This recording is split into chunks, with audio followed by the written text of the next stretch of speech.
Chào tất cả mọi người. Đây là những cái con gà mà em có chọn lọc để mà em làm giống nhé. Những cái con gà này thì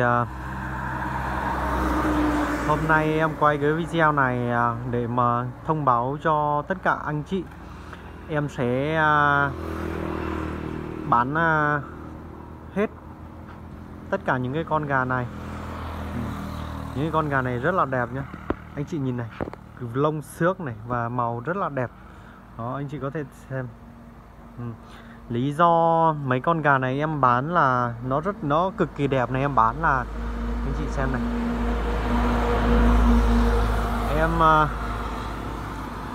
Mấy con gà này em đưa xuống cái chỗ mà em làm á, đây nó gần đường quá.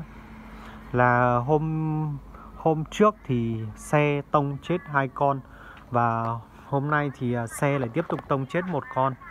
Nên là nếu mà em để ở đây, tiếp tục để ở đây thì một thời gian nó sẽ là nguy cơ sẽ nó có thể là sẽ không còn một con gà nữa anh chị ạ.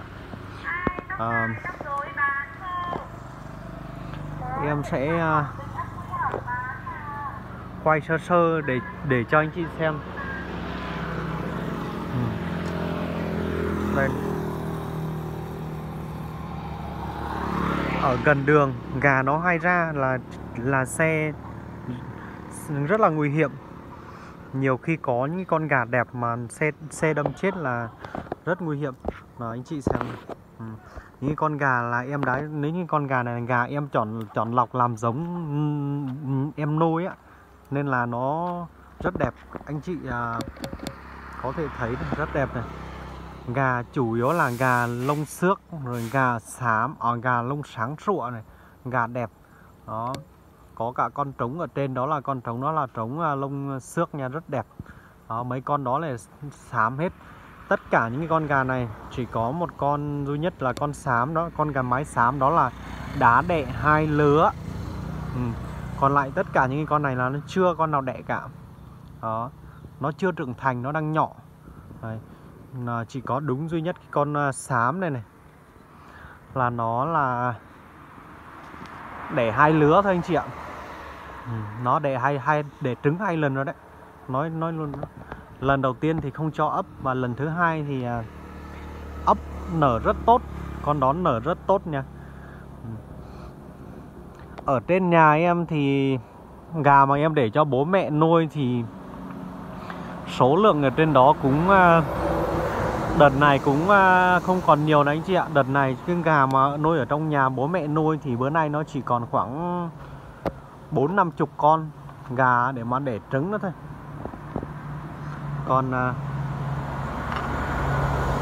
những cái con gà mà em đưa xuống đây thì ban đầu là em nghĩ là em đưa xuống đây thì thả thì nó sẽ kiểu là nuôi để mà nó ăn cơm thừa của nhà nấu. Nhưng tại vì là